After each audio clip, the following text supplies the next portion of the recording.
정도표를 따라 우리 함께 말씀을 묵상하겠습니다. 아모스 6장 말씀, 6장 1절에서 7절까지 말씀 우리 함께 봉독하도록 하겠습니다. 아모스 6장 1절에서 7절까지 말씀 함께 봉독하겠습니다. 아모스 6장 1절에서 7절까지 우리 함께 봉독하겠습니다. 이것은 하나님의 말씀입니다. 화 있을 진저 시온에서 교만한 자와 사마리아 산에서 마음이 든든한 자 곧 백성들의 머리인 지도자들이여 이스라엘 집이 그들을 따르는도다. 너희는 갈레로 건너가 보고 거기에서 큰 하마스로 가고 또 블레셋 사람의 가드로 내려가라.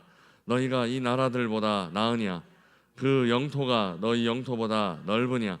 너희는 흉한 날이 멀다 하여 포악한 자리로 가까워지게 하고 상하상에 누우며 침상에서 기지개 켜며 양떼에서 어린 양과 우리에서 송아지를 잡아서 먹고 비파 소리에 맞추어 노래를 지절거리며 다윗처럼 자기를 위하여 악기를 제조하며 대접으로 포도주를 마시며 귀한 기름을 몸에 바르면서 요셉의 환난에 대하여는 근심하지 아니하는 자로다. 그러므로 그들이 이제는 사로잡히는 자 중에 앞서 사로잡히리니 기지개 켜는 자의 떠드는 소리가 그치리라. 아멘. 세상을 살아가다 보면 두 가지를 모두 가지기 어려운 것들이 많이 있습니다. 하나를 취하면 다른 하나를 포기하거나 잃어버리게 됩니다. 저는 명선교회에 오면서 대학 교수가 되는 일을 포기해야 했습니다. 교수가 되려면 담임 목사가 되는 일을 포기해야 했고 담임 목사가 되려면 교수가 되는 일을 내려놓아야만 합니다. 명선교회에 오기 전에 한 여대에서 정교수로 그리고 교목실장을 맡아달라라는 요청이 있었습니다. 그 제안도 저에게는 꽤 파격적인 제안이었습니다. 그런데 저는 학교 교수가 되는 것보다 그리고 학교 교목실장이 되는 것보다 명선교회에서 목회하는 길을 선택했습니다. 이 선택은 제게 그렇게 어려운 선택이 아니었습니다. 저는 이 문제를 크게 고민하지 않았고 그 자리에서 바로 명선교회에 부르심이 있었습니다라고 그 총장님께 그냥 큰 고민 없이 말씀을 드렸습니다. 그만큼 명선교회는 제게 한국의 어느 교회보다도 아름다운 교회였고 또 좋은 전통을 많이 갖고 있는 교회였습니다.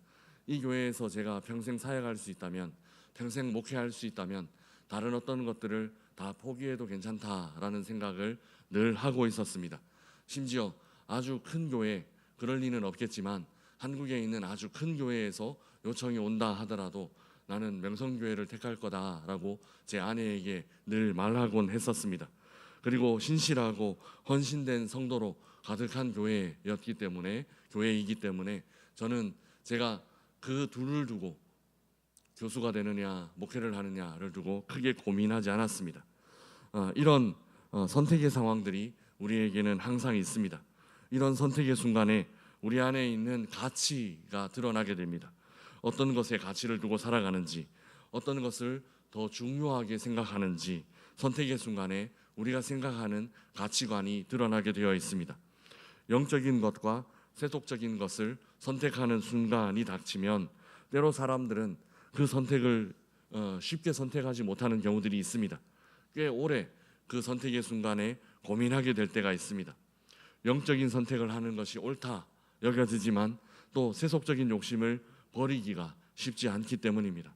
그리고 그 세속적인 욕심을 다른 것으로 포장해서 어떤 명분을 만들기 위해서 이런저런 변명을 갖다 대기도 합니다. 오늘 본문 아모스 시대의 이야기도 이런 이야기입니다. 아모스는 북왕국 이스라엘에서 사역한 선지자입니다.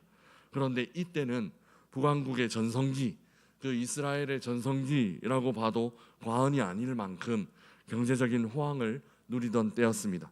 어느 정도였는가 하면 먹고 자는 것이 어느 사람들, 특정 부류의 사람들이었겠지만 먹고 자는 것이 굉장히 럭셔리하고 명품으로 휘두르고 그리고 고급진 그런 시대였습니다.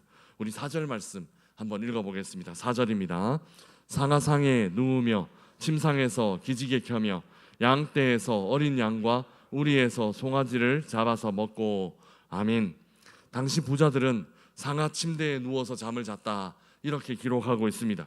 굳이 불편하게 그 코끼리 상하로 만든 침대에 누울 일이 있나 싶지만 이 일은 그런 겁니다.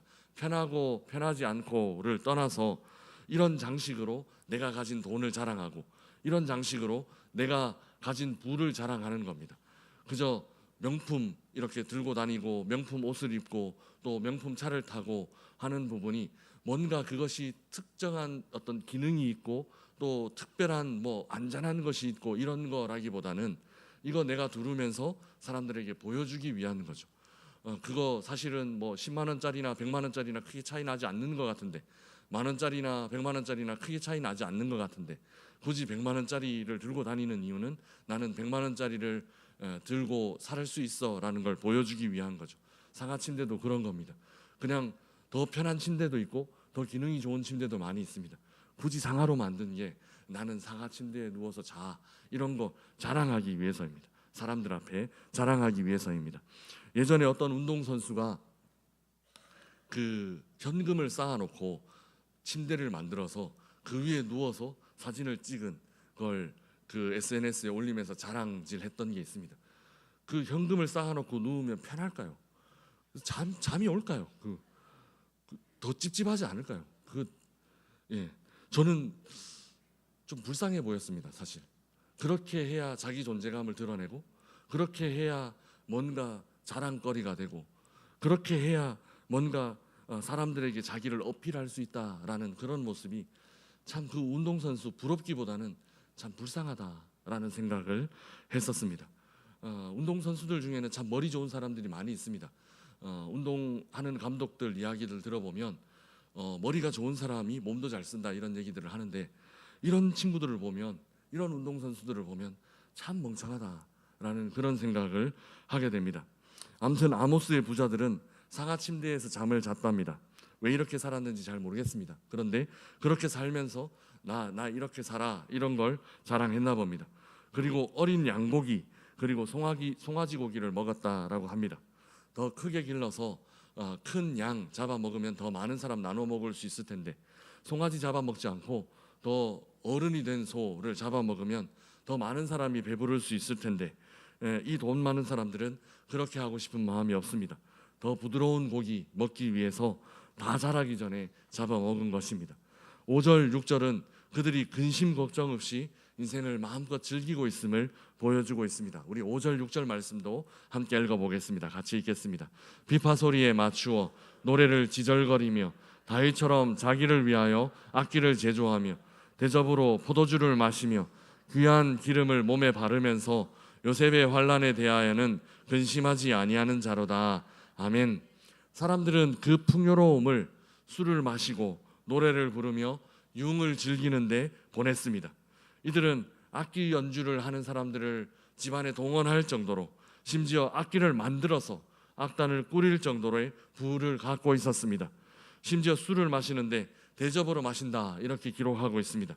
이는 병째로 마실 수 있는, 그러니까 술을 잔에 따라서 뭐 이렇게 몇 잔 마시고 이런 게 아니라 병째로 뭐 흘릴 술은 흘리고 입에 들어가는 건 마시고 뭐 이런 식으로 그렇게 부유했다라는 것을 말하고 있습니다.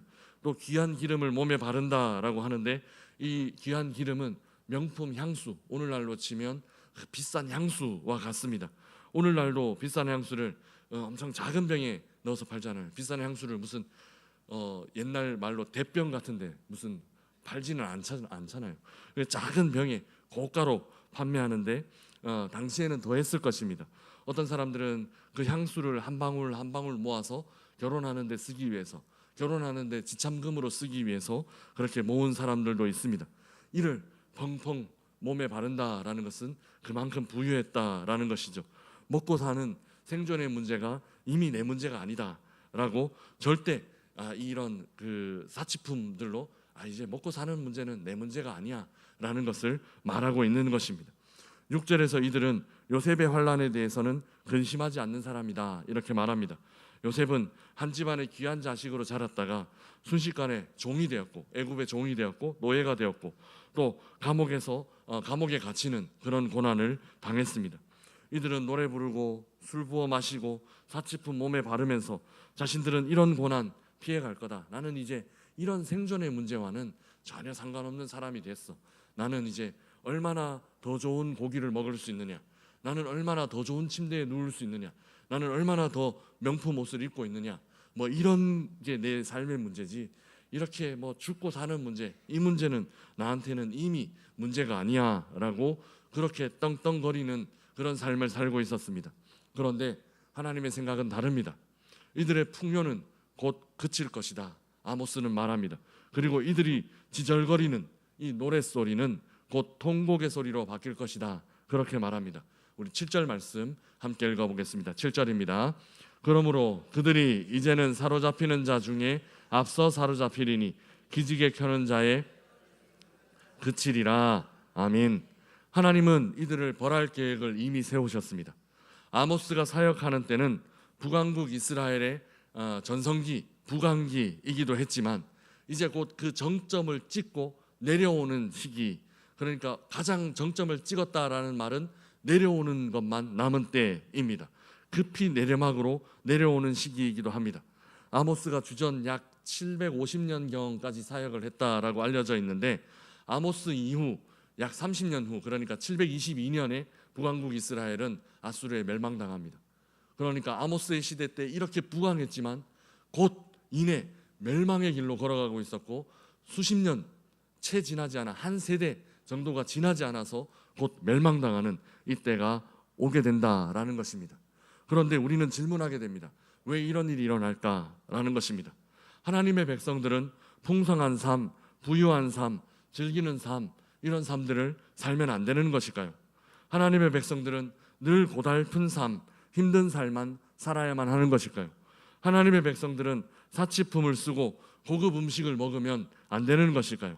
하나님의 백성들은 필수품만 써야 하고 겨우 배고픔 면할 정도, 끼니를 때우는 정도의 식사만 해야 하는 것일까요?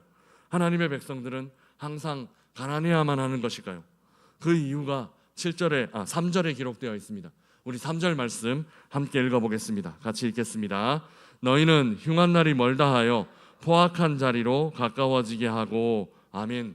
사람들은 어떤 것과 멀어지면서 다른 어떤 것과는 가까워지게 되어 있습니다. 제가 교수 자리를 포기하면서 담임 목사로 여기 오게 된 것과 같이 어떤 것과 멀어지면서 다른 어떤 것과는 가까워지는 것이 사람의 삶입니다. 한 가지와 멀어지면서 다른 것들과도 멀어지거나 아니면 한 가지와 가까워지면서 다른 어떤 것들과도 가까워지는 그런 일이 거의 없다는 겁니다. 북왕국 이스라엘 중 일부 사람들은 부유한 삶을 살게 되었습니다. 그들이 쌓아놓은 물질적인 풍요를 바라보면서 그들은 동시에 뭐와 멀어졌는가 하면 흉한 날과 멀어졌다라고 느꼈습니다. 이제 나에게 고난, 리스크 이런 것과는 나는 멀어졌어 라고 느꼈습니다. 모든 고난의 상황에 대비가 되었다는 것입니다. 오늘날 용어로 치면 모든 리스크가 제거됐다라는 그런 의미죠. 이런 불안정과 빈곤의 상태와 멀어지면서 그들에게 동시에 일어난 변화가 하나 더 있었습니다. 그것은 자연스럽게 포악한 자리와 가까워졌다라는 겁니다. 가까워져서는 안 되는 것과 가까워진 것입니다. 이 포악한 자리는 단순히 윤리적인 악함을 의미하지 않습니다. 하나님과의 관계에서의 악함이라는 의미를 내포하고 있습니다. 불순종으로 에덴 동산에서 추방된 후 사람들은 포악해졌습니다.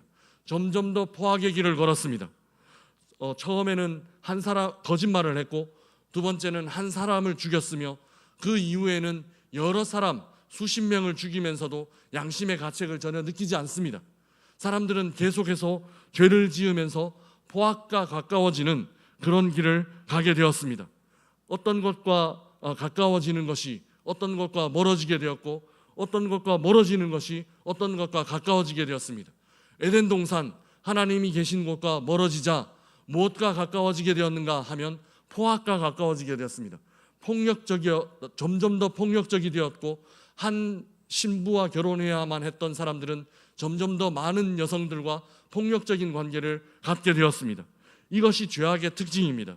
그저 단순히 어떤 것과 가까워지면서 그냥 풍요와 가까워지면서 그냥 풍요로운 삶을 살았다는 것이 아니라 풍요와 가까워진 동시에 위험이 없어지고 고난이 없어진 동시에 포악한 자리와 가까워지게 된 것이 이들이 하나님의 징계를 받게 되는 원인이었습니다.